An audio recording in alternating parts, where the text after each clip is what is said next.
Kombëtarja e femrave është mposhtur me rezultatin e thellë 1-5 në stadiumin Loro Boriçi përballë Çekisë, ndeshje e vlefshme kjo për kualifikuesit e botrori 2027.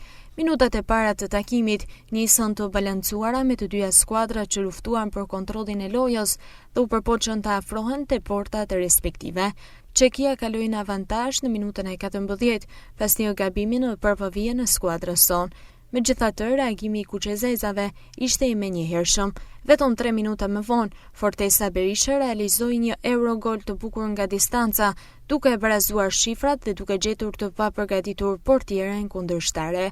Pas golit të barazimit, Shqipëria pati edhe disa minuta të mira për të kaluar në avantazh, por pa arritur të finalizojë. Në minutën e 37, Çekia gjeti sërish golin me Kirovën, e cila realizoi nga jashtë zone, duke rikthyer avantazhin për skuadrën mike. Pjesa e parë mbyll me rezultatin 1-2. Në fraksionin e dytë të lojës, skuadra jon hasi më shumë vështirësi përballë presionit të kundërshtarëve, me Çekin që arriti të shënojë edhe 3 gola të tjerë, duke vulosur rezultatin përfundimtar 1-5.